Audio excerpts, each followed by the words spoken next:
علامہ یوسف al Qaradawi کا نام محتاج تعارف نہیں ہے۔ آپ عالم اسلام کے ممتاز، جرری اور بے باک عالم دین، نامور فقیہ، عظیم مجدد اور مفکر، مجاہد، شاعر اور ادیب تھے۔ شیخ قرضاوی کی شخصیت مختلف کمالات کا مجموعہ تھی۔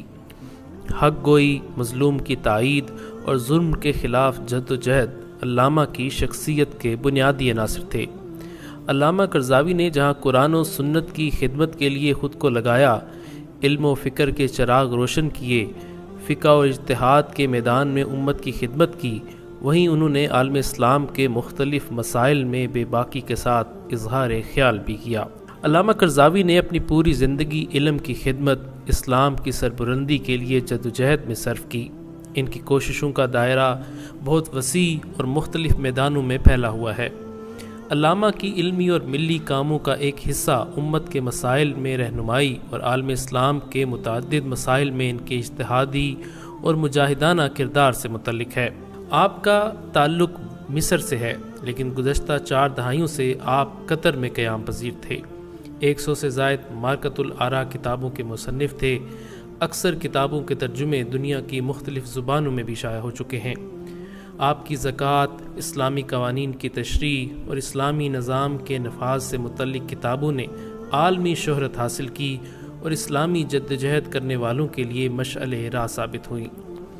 آپ کے دروس اور خطبات کی ویڈیوز کی تعداد ہزاروں میں ہے۔ آپ کے محبین کا ایک بڑا حلقہ ہے جو عرب ممالک سے لے کر یورپ، امریکہ اور برصغیر تک پھیلا ہوا ہے۔ آپ کو دنیا بھر میں مجتہد، مجدد اور مفکر کی حیثیت سے جانا جاتا ہے۔ مجموعی طور پر اس وقت عالم اسلام میں سب سے بڑے اسلامی اسکالر، فقیہ اور عالم دین کی آپ کو حیثیت حاصل تھی۔ علامہ یوسف قرضاوی 9 ستمبر 1926 کو مصر میں پیدا ہوئے۔ آپ کے والد شاعر اور سیاسی رہنما تھے۔ خاندان والے انہیں دکاندار یا بڑئی بننے کو کہتے تھے، تاہم وہ اس دوران قرآن مجید حفظ کرتے رہے۔ 9 برس کی عمر میں حفظ مکمل کیا۔ اس کے بعد انہوں نے جامعۃ الازہر مصر میں تعلیم حاصل کی اور علوم اسلامیہ میں خصوصی مہارت حاصل کی۔ یوسف القرضاوی اخوان المسلمون کے بانی حسن البنا کے عقیدت مندوں میں سے تھے۔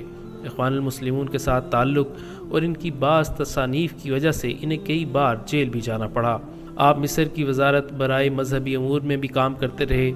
1961 میں آپ نے مصر کو الوداع کہہ کر قطر کا رخ کیا، جہاں مختلف یونیورسٹیز میں تدریسی خدمات سر انجام دیتے رہے۔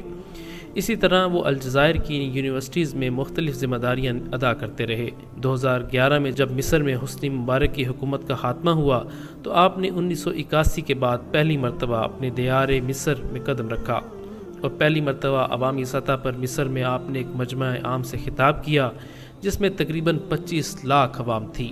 جمعے کی نماز بھی آپ نے پڑھائی اور حسنی مبارک کے خلاف احتجاج کا خیر مقدم کیا۔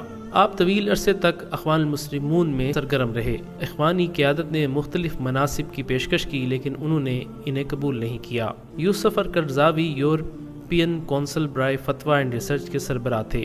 انٹرنیشنل علماء یونین کونسل کے چیئرمین تھے۔ انہیں عرب دنیا میں غیر معمولی مقبولیت حاصل تھی۔ وہ اسلام، آن لائن نیٹ پر لوگوں کے سوالات کے جوابات اور فتاوی جاری کرتے تھے۔ رابطہ عالم اسلامی اور مجمع الفقہ الاسلامی کے بھی آپ خصوصی رکن اور ذمہ دار رہے۔ جامعۃ الازہر مصر کی بھی رکنیت حاصل تھی، جہاں سے آپ کو معطل کر دیا گیا۔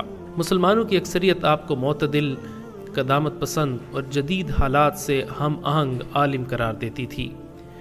آپ عصر حاضر کے تقاضوں کو سامنے رکھتے ہوئے لوگوں کی رہنمائی کرتے۔ انٹرنیشنل چینل الجزیرہ پر آپ کا پروگرام الشریعہ والحیاء بہت مقبول ہے۔ تقریباً 6 کروڑ سے زائد لوگ اسے دیکھتے ہیں۔ آپ کا شروع سے یہ نظریہ رہا کہ مسلمان دوسروں کو مداخلت کا موقع دینے کے بجائے اپنے مسائل خود حل کریں۔ شیخ یوسف القرضاوی کا ماننا تھا کہ پوری دنیا کے مسلمانوں کو گرین وچ ٹائم کے بجائے مکہ مکرمہ کے ٹائم کو مد نظر رکھنا چاہیے۔ وہ موجودہ تصویر کشی کو جائز قرار دینے والے پہلے عالم دین تھے۔